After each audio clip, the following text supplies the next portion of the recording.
Intruder, identify yourself.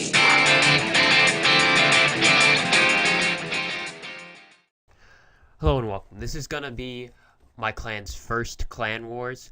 We actually lost this clan wars. We did really well. They had people at like 3,700, 3,500 trophies, and it experienced people, and it was our first clan wars. And with the lag, we actually attacked one player and 3-starred them 4 times in a row because the game didn't tell us that they'd already been 3-starred. It lagged it out. We're gonna start with a defense from Jetero. I wanted to show defenses from my base, but no one attacks me because I'm the top guy in my clan on the list of people based off the strength of their base, and no one wants to attack the top guy unless everyone else has been at least 1-starred. So I'm probably never going to get attacked in clan wars, which is kind of disappointing because I came up with a new base and I really wanted to test it, and I can't test it if no one's going to attack me. I'm going to take the time now to sort of explain clan wars because there's some people out there and maybe some of you don't fully understand how everything works. So I'm just going to quickly run through that. Basically, when you hit the search button, it tries to find a clan somewhat equal to you. Right now, it's a little too loose and people are being paired with clans that are a little bit too strong for them or a little bit too weak for them. Our first clan was a tiny bit too strong for us. Their top guys had level 40 heroes, and right now I have the highest level heroes in my clan at 30 Barbarian King, 39 Archer Queen. So that was a little unfair on the attack front, but we only lost by a little bit. This next raid, actually I just want to say something real quick. This base was giving us so much trouble. We kept getting 1-starred on it, no matter what we used. Level 4 dragons, balloons and minions, hogs, whatever we used like 10 attacks and could only seem to get 1 star, just bad luck. And then Candace here logged on and 3-starred the base within 5 minutes after she logged on. So I'm really happy about that. Okay, back to how clan wars work. So once you're matched up with a clan, you have your preparation day. You have 24 hours to change your base to a cup hunting base. They're saying they're going to add a save function so you don't have to keep doing that every time you go to war. As a Town Hall 10 with every single defense, every single building, and every single decoration, it gets annoying to have to keep changing my design up because it takes 30 minutes plus to do it, maybe even up to an hour if I'm designing a new base. Once that day ends, whatever base you have locks in, so you'll want to have a trophy base right when that timer hits 0. And also during that day, you have your donations. That's your defense clan castle. It'll be your defense for whenever anyone attacks you in clan wars. So you're going to want to fill it with witches, wizards, dragon, really good defensive stuff. Because it's a one-shot thing, you can't dump it and change it to a new one. So be really careful when you're donating to your clan. That's a defense clan castle. Give them the absolute best defense you can. You can't change it. Once preparation day is over, you have 24 hours of the battle day. Everyone gets 2 attacks. You want to get as many stars as you can. Try and organize it so you're going... all your guys going for 2-star or 3-star wins attack first. Everyone else waits for them to be done, and then you clean up the 1-stars. That includes the people getting 1 more star than the last person. It only counts the highest win. So if you 1-star a person, and then someone else comes and 2-stars it, you don't get 3 stars, you just get the 2 stars of the best attack. So kind of organize it so you'll use the least amount of attacks to get the most amount of stars. So for the last like 8 to 12 hours or whatever, maybe even 6 hours of your clan war, that's when all the 1-starring or adding 1 star should go on, not during when all the 2-starring should go on near the beginning. How we do it in Crimson Sky, we have one of those Google Doc documents. Someone posts the names of everyone in the other clan, and then people pick who they want to attack with their first attack, with their really strong attack, their 2-star, 3-star.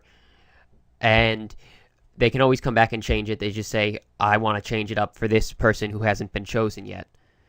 And we just do that, and then we just don't really have a document. We just go word of mouth in the clan chat for cleaning up the 1-stars and all that. So far, we're in our second clan war, and it's going really well working like that. Last I checked, we have like 17 or 19 stars, and it's 14 minutes in, and they have, I think they just hit 4 stars. So This one was actually a little unbalanced. The second one was unbalanced in our favor. This is the first one that I'm showing in this video, obviously. These two attacks right here are my attacks that I used. I just used Golem Witch Wizard. Since it was on a Thursday, I actually had more time to cook a second Golem Witch Wizard. On any other day, it's at maybe Sunday, I will use just one Golem Witch Wizard and probably one Balloons or one Mass Dragons or something like that. Something that takes less than 2 hours to cook. So once battle day ends, whoever has the most stars wins. How the loot works is each base is worth a certain amount of loot based on how strong the base is. Like, my first target for the clan wars I'm in, I think, is 470,000 of each and like 2,100 dark elixir or something like that for the win. And I'm probably going to take another base like that for my second attack. And all that matters is that you get a 1 star on them. As soon as you get a 1 star, that's added to your war win bonus total. And if your clan wins, you get your war win bonus total. And it's based off the 2 attacks, so you want to use both your attacks, because if you don't, you're going to be out like 400,000, 500,000 gold, depending on who in their clan you attacked, maybe as low as 300,000. Because if you don't use your second attack, you don't get the second bonus added on. If your clan wins, you get that nice big chunk of loot that you see in the top left. If your clan loses, you get 1/5 of it. I'm not sure how much you get if you tie. You might each get half or something like that. That sounds about right. So yeah, if you lose, you get 1/5 of your total win bonus, which isn't really that much. Even if you get like 1 million of each up there, you're getting 200,000, and with all the time you put in, because that means you're at least 1 star and completely maxed bases to get 500,000. It's the time you put in. It's not really worth it for 200,000. It is fun to do clan wars though, but it's not very efficient if you lose. And after that, you can immediately start another clan wars after you've won or lost, whichever happened for you. As you can see, I used Golem Witch Wizard. I used it for both since it was on a Thursday, was the attack day, so I had the time to cook it. I didn't have my queen for this one because I thought that you got your queen if she was upgrading or king if he was upgrading, because that's what they said on the forum. Apparently it was wrong. Mistakes happen. That's cool. I still got the 2 star. With my queen and the extra rage that I didn't drop, I may or may not have been able to 3 star this base, because once I took out those 2 expos in that Inferno tower, I would have just had a clear shot for a 3 star right there, because those are level 8 archer towers and level like 4 wizard tower on that one. Now that I'm through with that, I can go over my attack strategy here right now. As you can see, I drop a barbarian and then I drop wall breakers to pull out the clan castle. I accidentally used one too many wall breakers, but this guy has weak walls, so I didn't really need all the 18 that I was carrying. And that's actually a strategy if you're using hogs or wall breakers to draw out a clan castle that's kind of hard to get at. You drop a barbarian and it distracts all of the defenses right there, and you put your hog rider or your wall breaker in, and it'll live a little bit longer, just long enough that you only need to use like 2, maybe 3 to pull out the clan castle. As you can see, because of that Tesla, the golem I wanted to go left was dragged into the center. That's alright. This base isn't the strongest in the world, so I should be alright. It is fairly strong as far as it goes. The walls are weak, of course. And again, my third golem goes into the center. You generally want them to go to the other direction, like in this case would be the upper right area. And as you can see, I'm clearing all this space out with my wizards. I'm just trying to make it so there's nothing to distract my heroes. That's generally how you do a Golem Witch Wizard. You drop one golem on the top or bottom, left or right, whichever is the 2 sides, and you clear it out with your wizards. You drop your freeze on anything that would kill your wall breakers, and you send your wall breakers in a smart way in small groups, one right after another, and break it all open. And once you've cleared a path, so your heroes will definitely go in. As you can see, mine didn't really go in.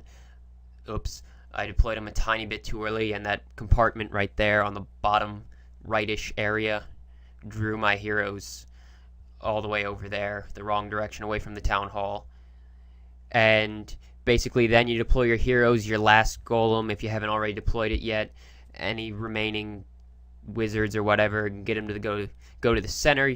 You want to freeze the multi-target Inferno towers when they're targeting either your wall breakers or your wizards, and you want to freeze single target Infernos when they're on your heroes, specifically first your king, because your queen can use the cloak to get out of it for the first one, and you want to do it right a little bit after it ups to its second stage, right before it goes to the third stage, where it'll just completely nuke them, and that'll save your heroes if it's a single target Inferno. You don't really care to save your golems. They're just there to distract it anyways, so just let them distract it and let it go. Your golems will die anyways. It's all about your heroes. It's all about getting your heroes to go into the core and go after the town hall.